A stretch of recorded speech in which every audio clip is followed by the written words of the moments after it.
mental strength, which is what I think is your great gift, is much harder to articulate. Can you I would help have us to correct explain? you. I have to correct you. It's not a gift. It's something that comes with work. Hay muchos jugadores en el mundo con grandes golpes, pero muchos menos que tengan grandes golpes y también una gran mentalidad. De hecho, podemos ver en la ATP a muchos jugadores que durante toda su carrera no son capaces de jugar bien con presión. Para Novak Djokovic, como hemos podido ver, la fortaleza mental es algo que se trabaja, no es un talento innato. En el vídeo de hoy vamos a poder ver cómo piensa la que es posiblemente la mente más brillante de la historia del tenis, y por qué no decirlo, una de las mentes más brillantes en la historia del deporte, ya que Novak Djokovic ha explicado en varias entrevistas cómo él personalmente ha trabajado este aspecto mental del juego, qué trucos usa en su mente en estos momentos de presión y cuál es su mentalidad antes de cada partido.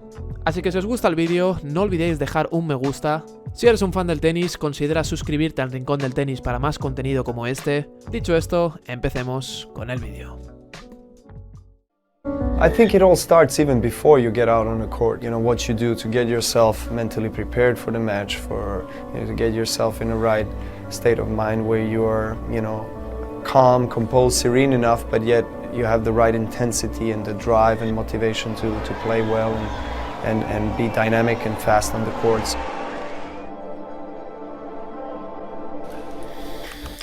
Well, I can only speak on my own behalf. Obviously, we spoke about power of, visualization and preparing yourself for possible scenarios. And I obviously try to play the match in my mind before I go on the court. And I, always try to imagine myself as a winner. And I think there is a power to that. And but also there has to be, next to the willpower, strength that comes not just from your physical self, but from your mental and emotional self, and it's I think it's, well, for me at least, it's a constant battle within, more than what happens outside. It's really not the situations that you experience that are affecting you, but how you internally experience those situations, how you accept them, how you live through them. So I just told myself before the match, I'm gonna try to switch off as much as I can from what is happening around us, and just be there, be present. But there's not a specific formula to find the courage. I mean, at least from my perspective, you can go all out and just close your eyes and just hit the ball as hard as you can, and then you can call that courage. But I wouldn't necessarily call it courage in some particular situation. So you need to be constantly playing well throughout 5 hours if you want to win a match like this. So I guess there is an endurance part, but I think there's always this self-belief and you have to keep reminding yourself that you are there for a reason and that you are better than the other guy. And as hard as the moment is that you are in, the more you have to remind yourself, the more you have to talk to yourself. I mean, that's at least in my case. I wanted to talk to you about clutch moments. When you're in those situations, how do you avoid distractions? Consciously breathing first. That's probably the simplest thing that you could do, but probably the most effective. I think the experience of being in this particular situation so many times before in my career helps me every next time that I have to face the adversity and face the distractions and my thoughts and what ifs and fears and so forth. I think everyone goes through that thought process. It's just, and I don't think it's particularly bad. I was thinking it's bad, so I was trying to ignore it, or I was trying to shut it down.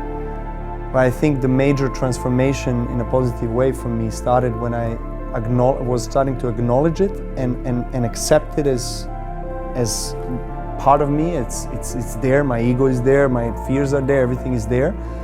It's present, but then how will I address it in a way that is going to help me to overcome that, to transform it into positive fuel that is going to help me overcome the clutch moments that you talked about, just feel happy and joyful and present on the court, and get the best out of that experience. How do you do it? Well, I practice a lot of mindfulness, meditation, journaling, talking with my team, with my parents, with my wife, with everybody who is around me, trying to address certain, with my, of course, life coaches that I have, spiritual guides and that I have as well, that help me address certain emotional issues or traumas or whatever it is that tend to appear on the court. So when it appears on a break point, when I'm facing a match point or break point or clutch moments, they do tend to surface, but I manage to gain the control over them much quicker, and I manage to impose my positive affirmation and positive feeling. Or if that doesn't happen, then I just try to be